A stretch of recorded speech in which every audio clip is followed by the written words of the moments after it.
اسلام اپنے حجرے سے باہر نہیں نکلے، لوگ باہر سے کھانستے رہے نبی علیہ السلام کو متوجہ کرنے کے لیے کہ ہم اتنے لوگ مسجد میں آئے ہوئے ہیں، اور وہ کہتے ہیں کہ صحابہ کا رش بڑھ گیا مسجد میں، ظاہر مزہ آ رہا تھا، اللہ کے نبی قرآن پڑھ رہے تھے،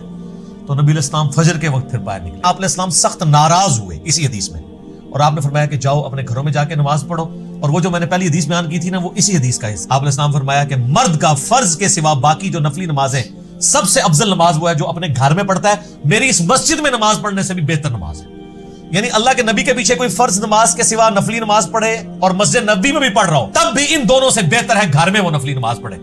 تراویح کی نماز نفلی نماز ہے، سنت موقدہ کہہ لیں یا جو بھی اس کو ساتھ کہنا ہے، تو نفلی نماز ہے، تو باقی چیزیں تو پھر بالکل چھوٹی رہ جاتی ہیں۔ اگر اللہ کے نبی کے پیچھے پڑھنے سے، مسجد نبی میں پڑھنے سے بہتر ایک مرد کے لیے گھر میں نفلی نماز پڑھنا ہے، اور یہ قیام رمضان کی بات ہو رہی ہے تراویح کی، تو نبی علیہ السلام نے یہ ترغیب دلائی کہ قیام رمضان گھر میں کیا جائے، اس چیز کی آپ علیہ السلام نے ترغیب دلائی، اور یہی وجہ ہے کہ آپ کو پتہ ہے شیعہ کا اس میں پھر بڑا ایکسٹریم موقف ہے، وہ تو اسے بدعت سمجھتے ہیں، اور دوسری طرف سنیوں نے ایک ایکسٹریم رویہ اختیار کیا ہے کہ پبلک کو یہ کہانی کرا دی کہ جو تراویح نہیں پڑھتا اس کا روزہ ہی نہیں ہوتا۔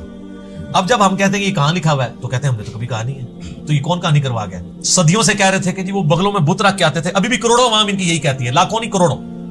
تو رفع الدین ہوتا تھا۔ ہم کہتے ہیں کہاں لکھا ہے، کہتے ہیں جی نہیں، یعنی وہ اسی طریقے سے جیسے وہ کہتے ہیں نا یہ ہمارا جوڈیشری کا بیان نہیں ہے، یہ ویسے ہم نے ایک بیان دیا ہے، مزہ بھی لوٹ رہے ہیں ان بیانات کا، پبلک کو کہانی کروائی ہوئی ہے،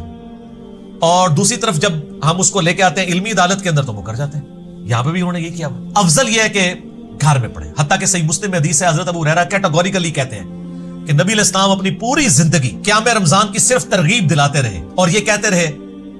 کہ جو شخص ایمان اور احتساب کے ساتھ، یعنی ثواب کی نیت کے ساتھ اللہ کی خوشنودی کی خاطر قیام رمضان کرے گا، اللہ تعالیٰ اس کی پچھلے ساری خطائیں معاف کر دے گا۔ بس یہ ترغیب دلایا کرتے تھے آپ علیہ السلام، اس کی کوئی فرضیت نہیں بتایا کرتے تھے، حتیٰ کہ آپ دنیا سے تشریف لے گئے۔ پھر سیدنا ابوبکر کا دور آیا اور یہ معاملہ اسی طریقے سے ان اٹینڈڈ چلتا رہا۔ پھر حضرت عمر کا دور آیا تو حضرت عمر کے بھی ابتدائی کچھ سال اسی طریقے سے گزرے، یہ مسلم شریف کی حدیث ہے۔ پھر صحیح بخاری میں آتا ہے، عبد الرحمن بن